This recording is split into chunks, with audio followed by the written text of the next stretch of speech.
Hello, hello. This is future editing Eric here, and I needed to put in a warning that today's episode is going to have a bit of distressing content related to the sled dogs. Sadly, the dogs aren't going to make it, and they're going to make us feel it. So when we get to the point where that sequence is about to start, I'll sort of put a little warning in there and a point to jump ahead to in the video, a time code, so that if you want to skip over that section, you can. Thanks. We'll get into the video proper now. Hello, hello, and welcome back to Wheel of Games, where we're continuing The Pale Beyond. Last time a whole lot happened. We were dealing with the long winter, doing a whole bunch of hunting, trying to optimize some stuff. We made a bad decision and let some folks go off on a wild Yeti hunt, and we're still dealing with the aftermath of the wounded from that one. Then our entire tent started collapsing under the ice. We lost a whole bunch of material. We lost all of our resources. We had like 30 emperor penguins, like, in storage. We could have just been doing full rations for weeks and weeks at that rate. Basically, with all the stuff we just lost into the ice. So I don't know how we're going to get through this. We also lost like all of the benefits, like those spice crates for the malnourished stuff, all of the better guns. We still have the small revolver, but I have no idea how we're going to feed these people. But when we went to the journal, when we were writing in our journal on the last episode, it did say that next week we're going to take to the lifeboats and we're going to head out in search of rescue. So, very exciting. A lot of people to talk to right now. No idea what's going to happen. But let's find out. Oh, and hello, Felix. Naturally, as soon as I start recording, he wants to come and get some attention. Here we go. The Stokes brothers. We're heading out soon. Hey, nervous? We have to be careful. We don't know these waters. Well, chin up. Better to look confident for the crew.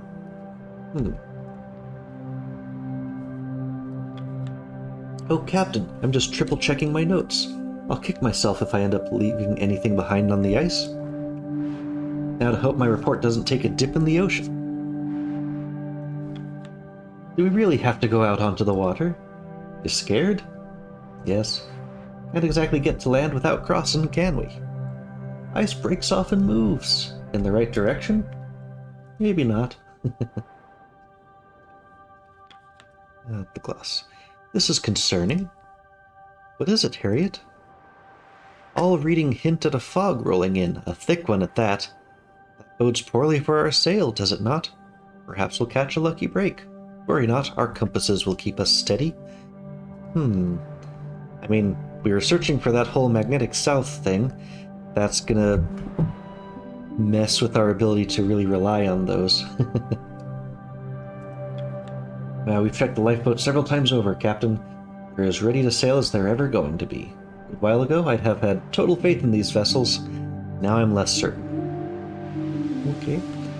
Smell that air, Doctor. If this holds, there will be no better time for a sail, let me tell you. Well, isn't that fortunate? Kurt, please be careful out there. I will. I mean, man, now I feel like, well, I really should have fed the furnace all the way, but we only need to, in theory, just one more week of the boiler.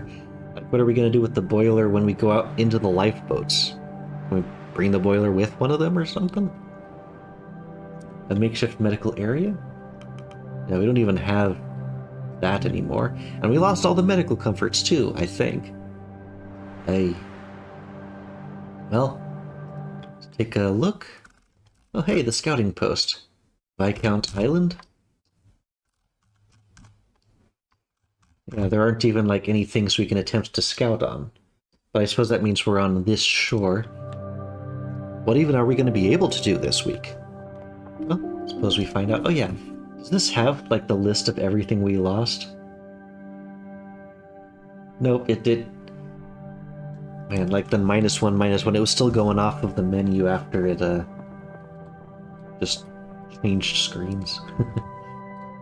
Let's see what we do. Not too many this time? Hammond, Captain, we got a problem. How urgent? The bloody compasses, they don't work. Excuse me? None of them. They've all been going haywire just after winter cleared. Mr. Hammond, we're due to set off on the water. We cannot wait on the ice a moment longer. You think I don't know that? Let's see. Yeah, but the other people just said we're about to have fog rolling in, so we've got a real issue. Templeton won't like that, but I already know that that's not true. Can we not wait a while longer? Any more and we miss our chance for good. Indeed, our chance to make land is now. Not only that, another week and the rescue vessel will pass us by. Mr. Hammond, do you have any idea what is causing the error? It looks like a case of magnetic interference, but that can't be right, can it? We've come further south than anyone in history. This may just be the case closer to the pole. We best just hope for good fortune. Hope? Great, we're sailing on a bloody hope. And the doctor. Captain, we have a few injured from the ice split, and from before. I've managed to arrange a small batch of crates to treat anyone. Well done, Doctor. Quite ingenious of you. Oh, thank you, Mr. Templeton. We unfortunately won't be able to make any more comforts, but I will treat whoever I can. A word, Captain. Speak your mind, Templeton. The animals. In all my years, I don't believe I've ever heard of dogs being able to sail the silver seas. Have you?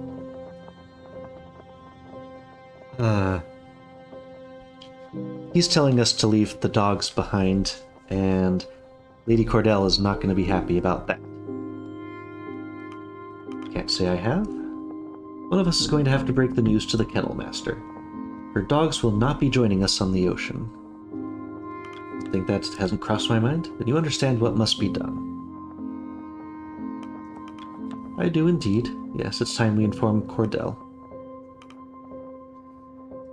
Cordell isn't a fool. I'm sure it's crossed her mind as well. Yes, but in situations like these, one must be crystal clear. You keep saying, like, make Templeton do it? No. I'll do it then. This requires tact. Harumph, harumph.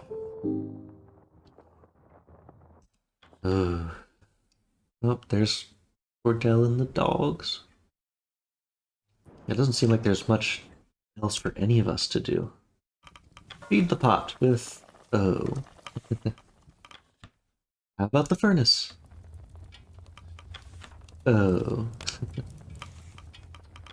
Okay, well, let's talk to Lady Cordell before we try anything else. The animals are eagerly trained on the penguin fillet in Cordell's hand. She looks really sad. Yeah, she notices your approach. Captain, I was hoping to speak to you. The dogs scramble. I understand you're going to shoot my dogs, aren't you, Captain? I mean, this is... It's awful, but also... I mean, that's why they left us the revolver, I'm sure. But the alternative is starving to death. I mean, I know it's crystal clear. I'm not going to say perhaps not. It's cruel to doom them. They're on the ice, but it's also on the ice with... But this ice is breaking up. They're not going to make it to, like, solid land. So ask her opinion or just say yes. That may be what she wants to hear. I do care what she wants to hear, but... Well, okay, if I say I want your opinion first, I'm still going to do it, but I want to hear what you have to say. Is that so? She looks out across the animals. I'm no fool, I just don't want them to suffer. They've been through so much already. These dogs have known me their entire lives. I used to carry that one around in my pocket as a pup. Do you have children, Captain? I don't. I suppose this is our colonial past, but I understand sacrifice. Aw, Stanberry. I don't mean to sound cliché, Captain, but they're all I have. Don't patronize her. Don't patronize her. Can't help more animals if you're dead. We can't take them on the sail. There simply isn't enough room, I know. So what's to happen to them? Wow. I mean, just let her take one of the boats with all of the dogs? That will not end well. So it's... Yeah, I mean, let nature take its course. I think that's more cruel. This is an Old Yeller situation, I'm sorry to say. So yeah, this is, I suppose, the worst choice they're making us do, but I feel like we have to. That's the, probably the protocol. If there was a chance that they could, like, continue surviving, but there's been the blizzards, like I said, the ice is breaking apart, they're going to starve or drown, and it's going to be slow and awful. So this is mercy, unfortunately. Back of the head. Sever the spinal cord. Don't let them suffer. I'd expect the same were it me. Yeah. It is a mercy. I'm inclined to agree. You begin to make your leave. Robin? Yes? I'm ashamed to ask it, but I implore you this one mercy. May I keep one? Just one.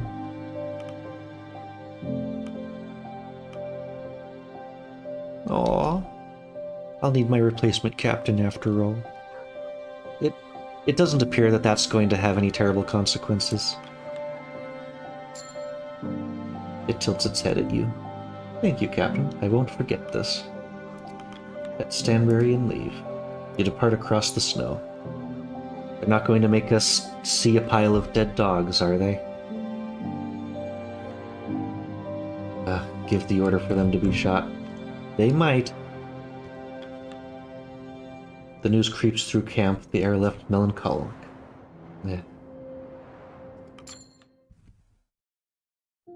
Oh, wow. Yeah, they're gonna make you do it. Lead the animal behind an ice ridge away from the others. The weapon is heavy in your hands. I didn't think we hadn't. We lost our bolt-action rifles. You're careful not to touch any more of the metal than you have to. The dog looks at you expectant. I mean, we're supposed to... There's a specific spot we're supposed to do it. I mean, we pet it, then we shoot it. But I hope this isn't gonna... It arfs.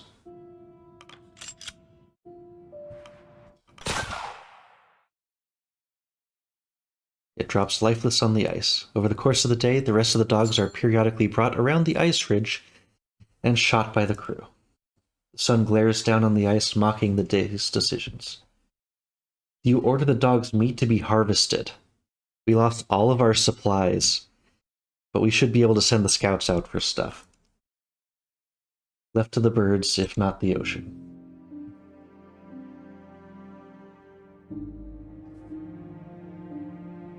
Okay, well at least they're not making us look at them, but yeah. We still can't send anyone out anywhere. Oh yeah, those are gone too. We can't send them out to do anything. So I'm glad we had something in the pots. For once, keeping everything topped up, at least most of the way, is gonna pay off. Still feel like we need the half rations, maybe? Yes. Well, we still have 2 people at least, so...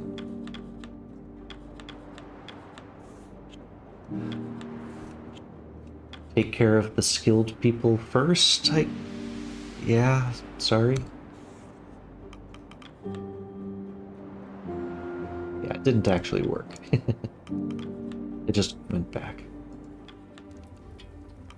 Yeah, nothing I can do here. I can cure someone of freezing.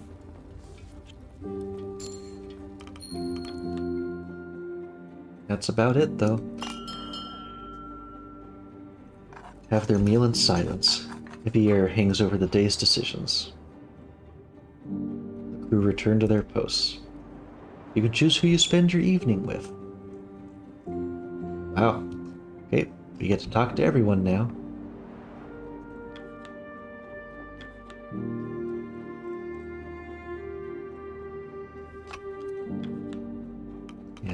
left for that.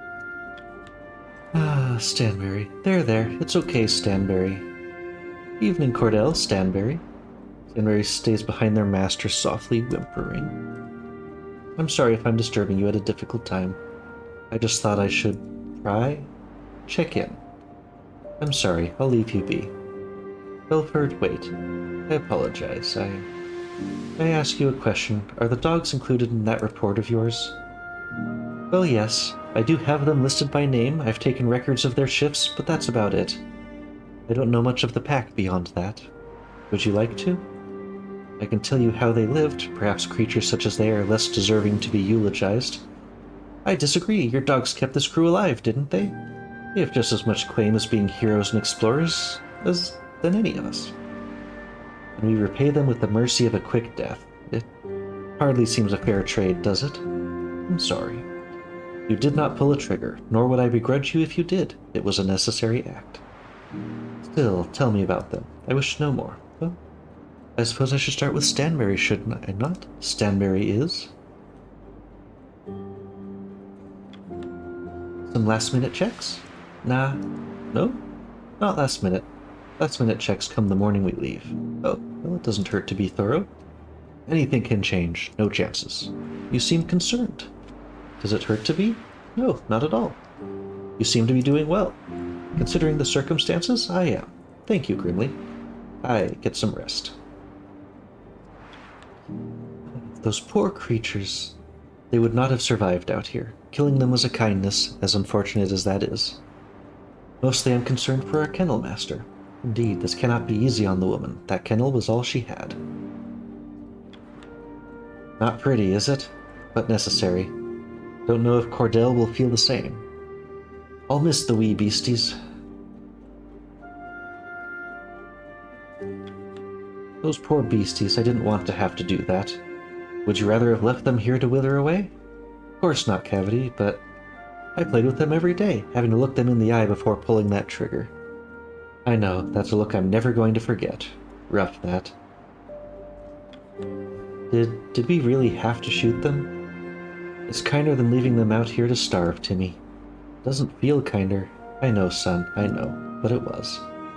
I'm going to miss them. I know. Well, that was some grisly business, but it's done now. Those creatures will be granted a greater peace than could be imagined on the ice. Well, I must commend you for taking part. I said that I would. I hold my word to a certain standard, Captain. Kennel Master has been even more silent than usual after this day's events. Understandably so. Perhaps it's best to check in on her.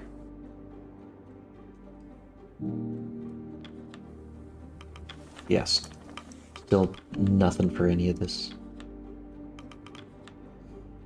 Nothing we can do. Nothing we can do. Nothing we can do.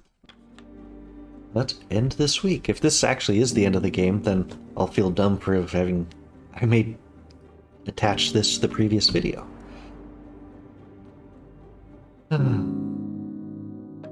we go. So I still don't need to cure anyone of malnutrition. And how about the furnace? We still kind of have the boiler, but I just don't know. As long as we have the boiler and we can cure 2 crew members of freezing, or if we can put them into the... Well, no, we've got wounded for the med tent. I still have to assume that I'm not going to get any more resources the rest of the game, and it might continue. So I will be happy getting through it with this much. Oh hey, they returned with...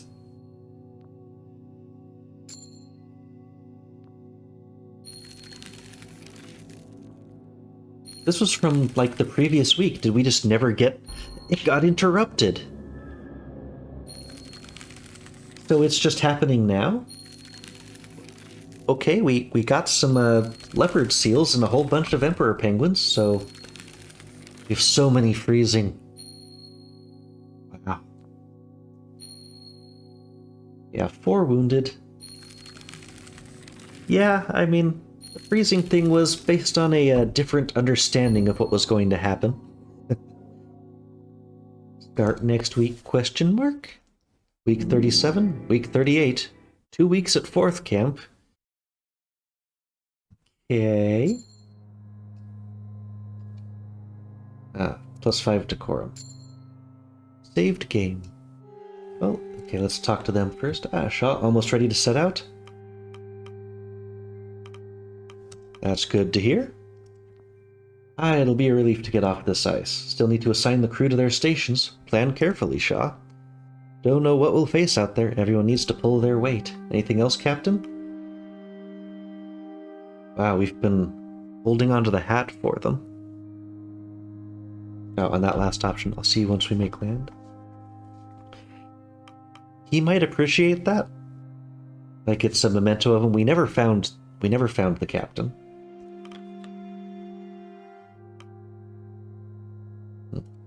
I don't think I really suit this hat. Kept thinking he might be better off with you, Junior. You know, I'm not too sure about that. I don't think anyone could look good in this thing. But barely wore it. Too right. Thanks, Shaw. Ah. Thank you both for everything. Okay.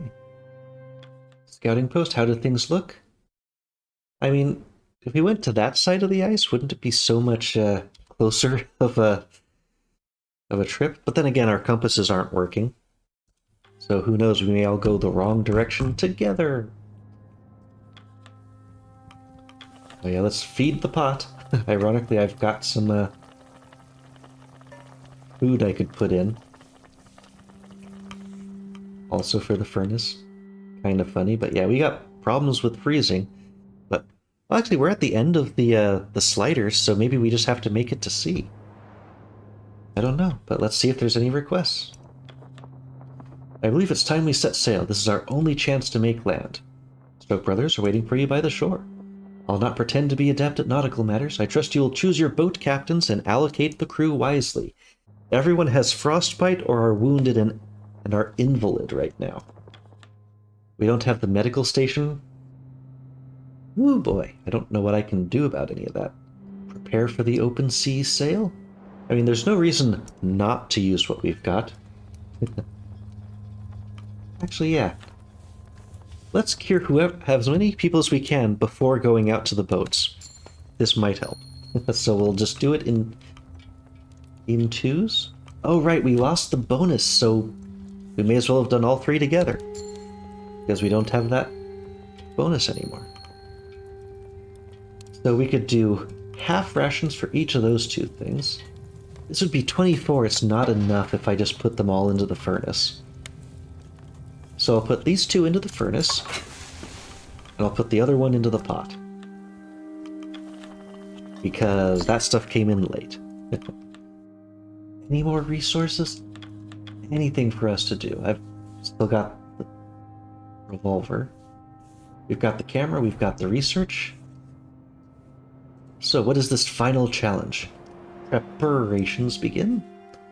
Templeton, Hammond, Kurt, Cordell, Nutley, and Kasha all board the largest lifeboat. Grimley and Junior manned the other two vessels. The remaining crew must be decided. All living crew must be allocated to the lifeboats before you can set sail. You have 16 left to assign. Okay, so that's assigned right now. So that's probably Grimley, Junior, and then the other 7 specialists, including myself. So each of the Stokes gets their own lifeboat to look after. So I feel like we want to split the engineers among the 3 ships. Let's see, the sailors. Yeah, so many of them are wounded. I feel like the largest one, the one that we're on, probably has the highest chance of making it to shore. But we do have 12 people. And how many do we have to assign? 5, 8, and 8. So we could actually put everyone on like 2 of these lifeboats. But the lifeboats are going to need people, I assume, for rowing or other tasks. And we can't fit them all in the lifeboat with us. That's true. Do I know who's captaining each of these boats? We just know it's the Stokes and the Stokes. See, I'm worried if I say confirm that it's going to just close. So I have to decide everyone who's going before I put the first person in there. Otherwise, I might end up with only one person assigned to that ship, and then just they're screwed. So I can't do it one at a time. So the 2 sailors are going to be split among the Stokes boats. That much I'm certain of. Each ship is also going to take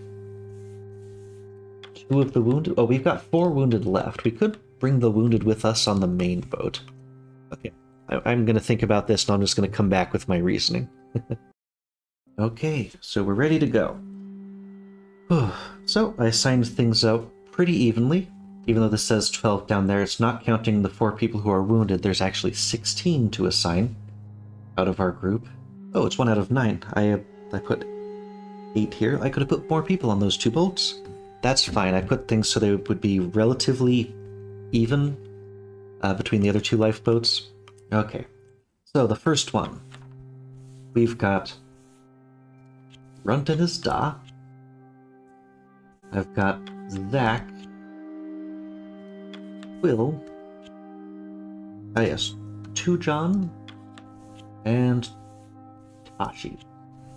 So I was trying to get a mix of people who were wounded and frostbite, and most importantly, a few people who are entirely capable on each boat.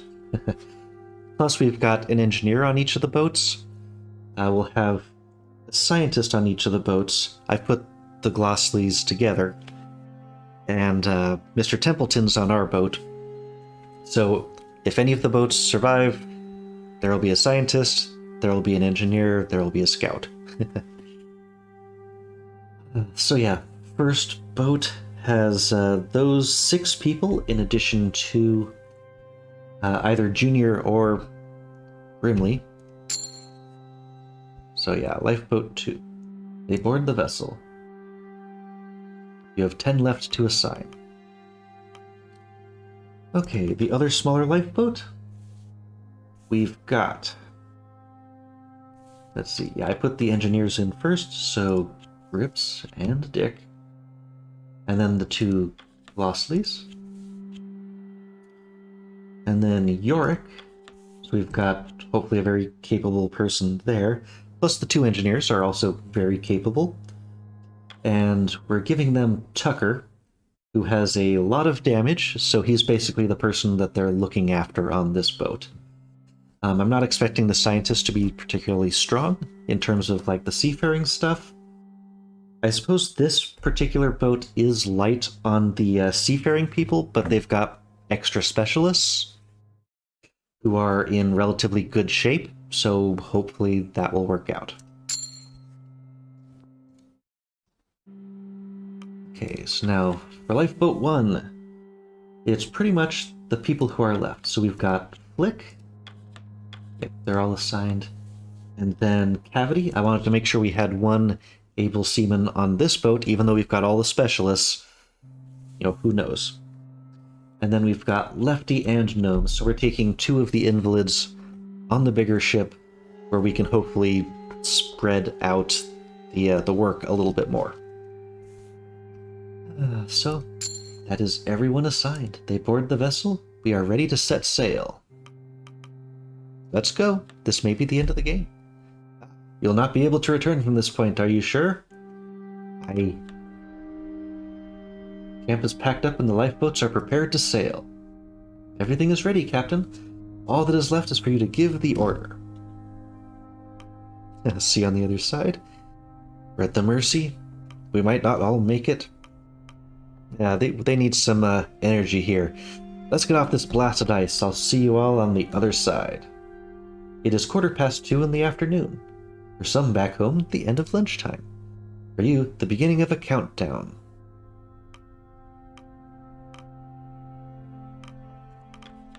Anticipation has quickly melted away the malevolent stagnation all were feeling on that floe. Your past and future seem to shrink against the glaring challenges of the ice ahead.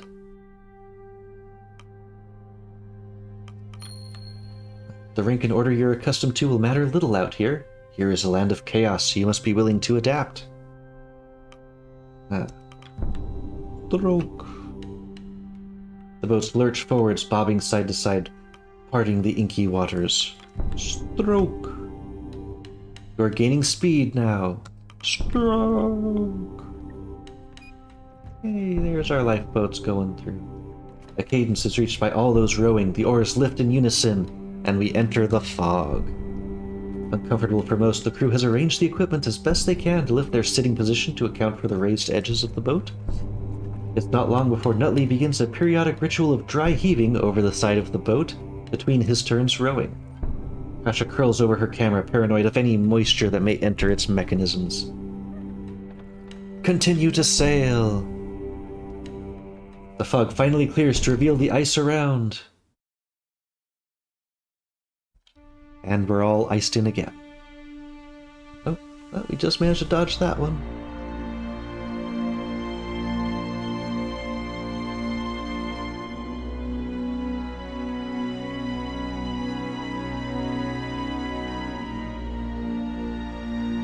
Okay. It's like, are we gonna find the Viscount Island and it's just gonna be sitting there? Then they rescue us.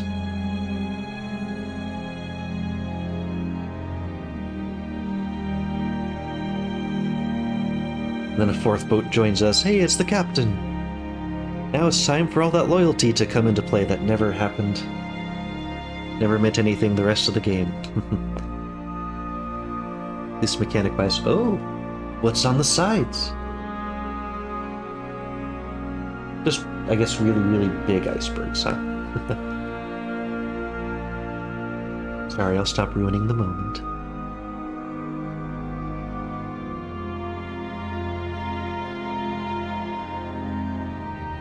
Although this would be a pretty good time for, like, the monster on the ice or something. Like, something that we can't see, but, you know, there's stuff hidden in the walls, or little Easter eggs like that. There we go.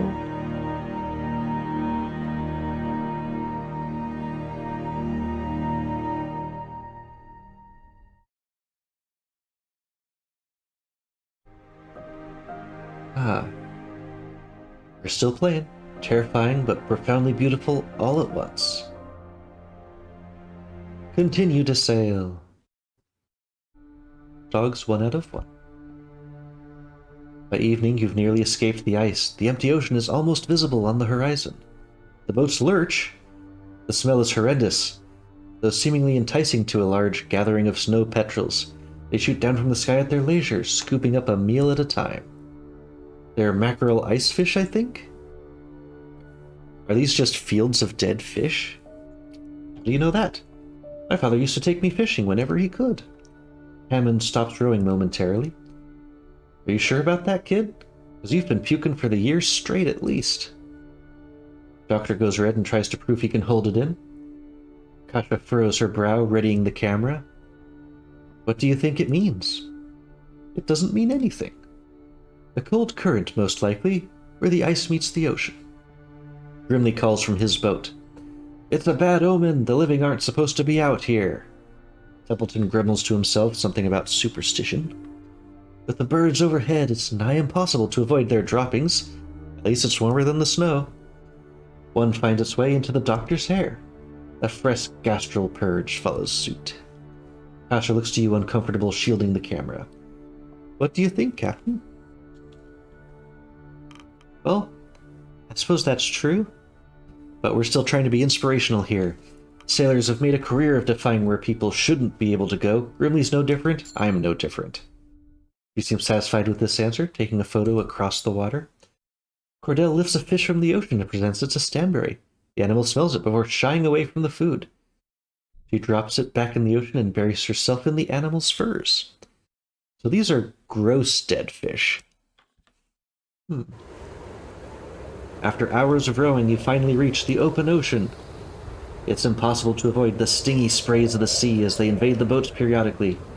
Everyone is left bailing with whatever they can find. Hats, mugs, even bare hands lift out the water. The crew begins to curse into the night, at each other, and at the events gone past. It's the only means of protest that doesn't interrupt attempts to remain warm. Refuse to take part, but allow the others. Out here, each should be allowed their own reprieve. Nutley looks to see if you curse and decides it isn't safe. Templeton at least lets out the odd posh paragraph. Oh, at least we're not thinking about the boiler. Oh? Uh-oh. Storm.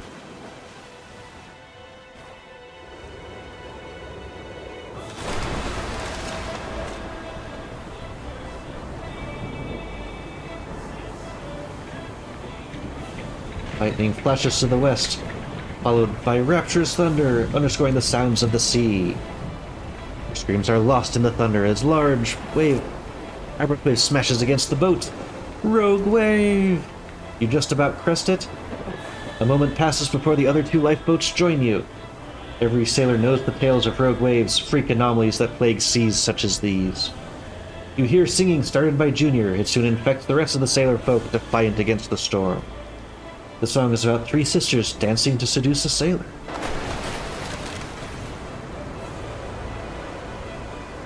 A second, larger wave hits the boats. The same again, just about. The sailors change key. Tough choice here. If I was a sailor background, I would sing with them.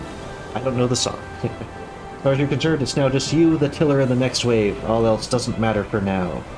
Heart pounds in your chest. Sounded like breaking boat. The third, final, and largest of the waves hits the boats. You're lifted near vertical. Brace. Water crashes around you. Feels like forever before your boat finally crests the wave. The tiller buckles in your hand. Your eyes burn from the salt of the sea. All three boats make it across. Maybe that's a sign that I didn't overdo it. You finally make land. Oh. The navigator is the first to step on solid ground. I don't know what any of that means. He turns to the rest of you, sudden. We've made it, ladies and gentlemen. Land at last. Do we set up the boiler and keep going now? Oh, we actually do. Maybe? Land. It feels like the end of the game, but maybe it's not. I mean, yeah, we're on land now. Look out across the ocean. Consider the journey thus far. I mean, we've got nothing, but we haven't lost anyone yet. Most people are still locked, it seems. I guess we've got the people from our own boat unlocked.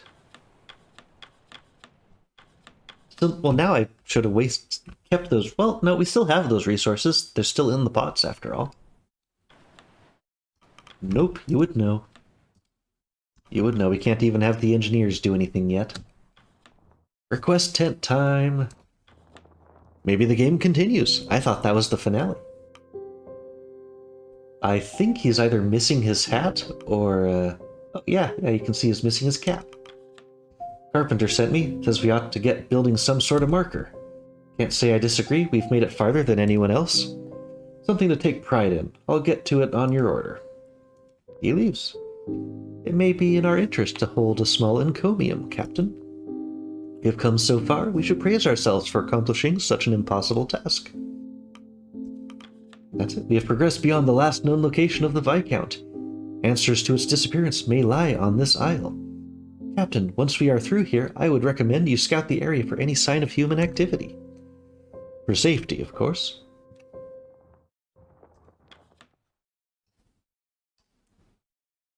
Construct a marker site. I don't know if that's game. It still could end at any moment. I don't know. But yeah, let's approach the engineer. Tinker away at some navigational equipment with his usual sour expression. Shit. Places it to the side and lets out a grunt.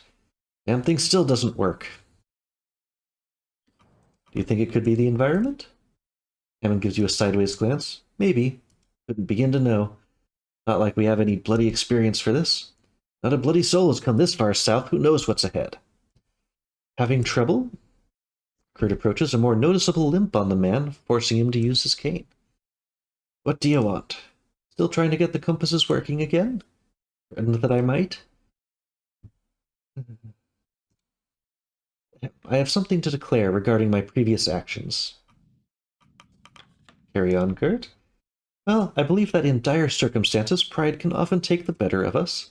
Stop stalling. What are you trying to say? I would just like to apologize over our earlier scrap. I got carried away before, and I see it did neither of us any good. He's definitely looking more haggard now. Got the scratches on his coat. You're right there. It's not in me to hold a grudge, Hammond. Least of all trapped out in this cold. Enough with the appeals. Just spit it out, why don't you? We should be working together, and more importantly, I am sorry. From the bottom of my heart, I apologize. Hammond pauses for a moment while looking to Court. After that moment, he returns to tinkering with his equipment before finally speaking. Accepted. Excuse me, what was that? Apology accepted.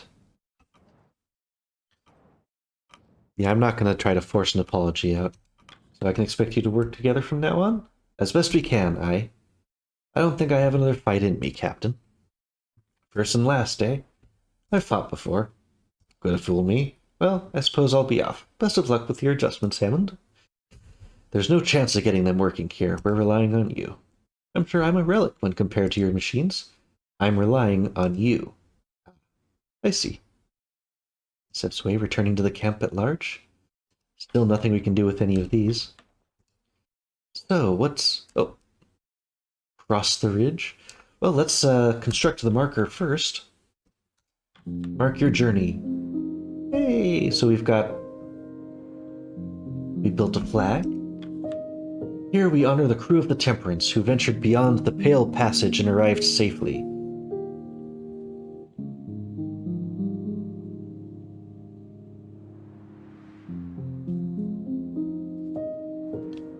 Where's Stanberry?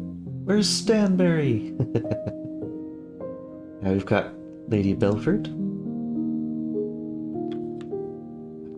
No different the second time. Still nothing else for us to do, so... Ah! Another marker. Inside the cairn you find a letter, some supplies, and a bolt-action rifle. We got one food. This is gonna be depressing. To you who finds this message, here lies the final testament of the Viscount. We made our arrival on the east shore of the island. Before moving on, we established a cabin to mark the landing point. There you will find enough supplies to support a crew of 20 for a full year. While charting the perimeter of the island, the crew came across a cavern at the mouth of the central mountain. Captain Wayland decided to split the crew in order to chart the location further. His half have elected to enter the cave through the open stream, while we have been sent to mark the western coast on land. I don't trust the captain. His actions of late have been erratic, cagey. He has avoided all questions from myself and the rest of the crew. This behavior has only exacerbated since encountering the cave. Enclosed is an instrument that may be needed in some time. If you find said instrument to be missing from this cairn, then you will know that the worst has occurred. If you are reading this in our wake, another poor crew sent to this isle, heed my advice. Turn back. There's something truly wrong with this land. It has felt the touch of the three sisters, cursed to swallow poor sailors whole. If you are wise, you will not allow it to happen to you. Turn back! Signed, Bertram Reynolds, head scout of the Viscount. Interesting. This game may not be over, although we are expecting rescue. Call the crew for dinner. So, I wonder if it's exactly 20 because there's 20 of us, or if it would have said, whatever our crew count was. But this is surprising. Yeah, the dogs would not have made it through that storm. I don't even know what to do here. But I suppose after this week, we'll either know if the game continues or if we get picked up. A wave of ease and rest falls over the crew, safe and fed. The crew look to you, tired and bruised. You consider what words will bolster them. You'll make your way to the marker.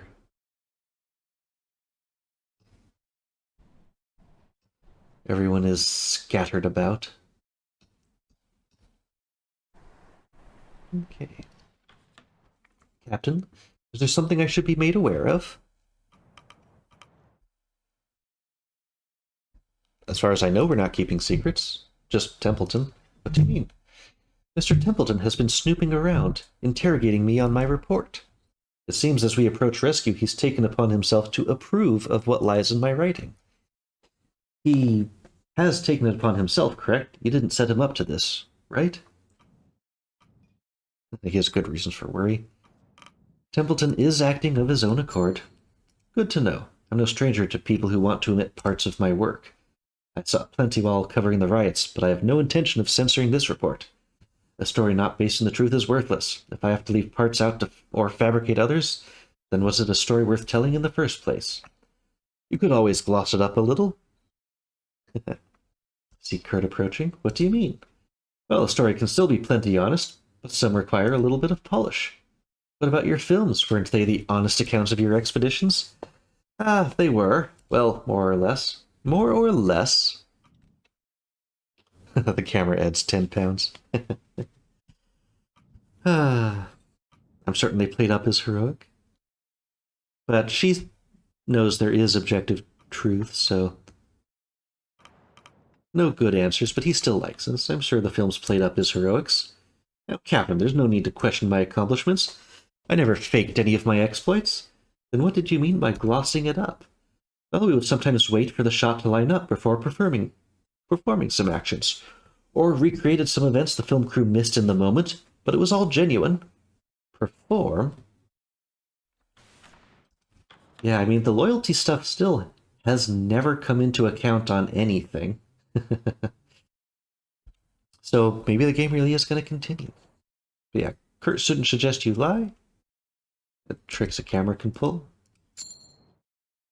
I'm well aware of how others go about it, but I won the Fentler Prize doing it my way, and I'm sure to win it again my way. Do you wish us to omit your fight? I'm sure she has no need to lie in order to paint this crew positively. Of course, but those who read these sorts of things can be tremendously judgmental. Why are you suggesting this, Kurt? I just feel that we've raved so much that we deserve a somewhat flattering write-up, so perhaps some omissions are necessary? Such as what? Many of this crew come from backgrounds best not shared with the public, and more has happened here that should remain on the ice. You, that private conversation with Nutley. You resigned yourself from the sale, is that what this is? You want nobody to know about whatever health issue you keep under wraps? Regardless, it will remain under wraps. It's not for the public to know, right? This is medical secrecy. Yeah. It's not for the public to know. So she wants... It's not the health issue. I'm simply stating for this kind of story, people reading want to be inspired. There's no reason to saddle them with the nitty-gritty. No. Overcoming a heart condition is inspiring. But I am here for the story, the full story. No single solitary soul wants to hear the full story. Nobody got into an Arctic expedition because they heard about the rest of us having dysentery. You just want to protect your own image, don't you? What? I? Well, no, it's nothing of the sort, but I'm no fool. I see exactly what you're trying to do. Yeah, we're not your publicists, Kurt. I know. I didn't think you'd be so concerned about your image, Kurt. Well, that's your mistake. Mistake? You can't expect me to be the perfect role model you see in the films. I'm only human. I've been married thrice, hobbled once, and been plagued with every vice there is. What I do have is my exploits and my legacy. I would wish you not to take that away from me as well. Kasha looks at you, her usual upbeat visage melted away into disbelief. I can't lie on your behalf, Kurt. You don't understand the power of optics. Every part of your report puts my livelihood at stake. Your livelihood or your image? The cold truth is, there's no difference between the two. And you, Captain, do you believe this as well? I am not going to censor her. If I say publish as you please, Kurt'll be upset.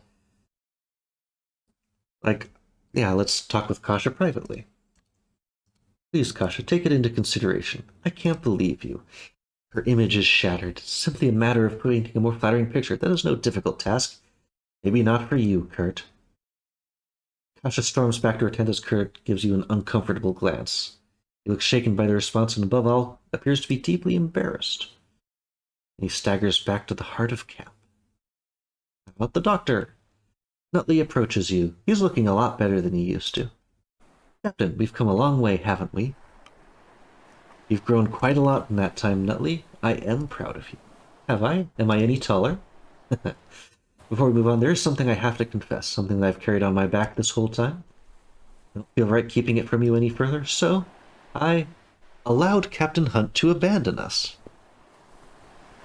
Wow, you can really mess... Well, explain. When the ship was going down, I saw him. I watched as he grabbed his supplies and began to take off onto the ice. He saw me, but didn't say a word. He knew that I was too spineless to do anything. I couldn't even bring myself to tell anyone. He was right. I was too spineless. Until now, at least. And now you know. Assisted mutiny? Wow. Okay. Yep, learn from this, move forward. That's a good message. We're not going to make a big mess out of this now. Should have known better before, but you're right. I'm sorry, the truth had to come out. Do what you will with this information. I'll accept anything you decide, Captain. And Templeton. Captain, we've escaped the ice. We're on land. We are so close now, Shaw. So very close. We both saw that, Cairn, Captain. Traces of the expedition which came before us? Shaw, I believe we can still find the Viscount. Our mission can continue. But their crew abandoned ship just to get here. So they had to abandon it, but it seems they at least made it here with all their supplies, enough to leave a full, year's worth behind. I don't know. Let's see. This definitely seems to be more than just the mission for him. Why is finding that ship so important to you? Because some things are greater than the lives of the individual. I've chosen to live by that philosophy my entire career. I know that after all this time, the specifics of our employ may seem inconsequential, but tell me, Captain, do you think the Appertons would pour all of this effort, put this many lives at risk, if they didn't think there was something truly paradigm-shifting at the end of it? We still have a mountain. Don't think for a second we aren't going to finish what we started. Our survival does come first. Ask me again after we've ascended the mountain. Very well. We can discuss this further once we've traversed this mountain. Looks like the game continues. He stops and turns before leaving. One last thing. What happened to your captain's hat? It wasn't my hat. I didn't need it. He nods and leaves. Well, we can visit the marker again. Holden and Comium. Speech time! The crew are called together before you. You tentatively lift yourself onto a crate. Hushed whispers roll through the audience. Kasha readies her ledger and pencil. They once again await your next words. How will you deliver them?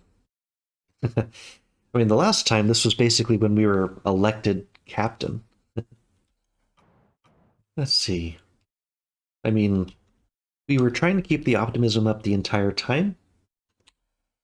In the impossible results we've achieved too far, that's braggadocious, but in the beginning, we said we were in it for the glory of the thing, so yeah, we're not going to just skip over everything that we've been through. So, okay. Some arrogance in this world is justified, especially when lives are being saved. The crew look to you. That's, that much should be clear for now. Neither of these are really correct. Keep this short. I never expected to be captain of this expedition. I can breathe a sigh of relief. We have made land.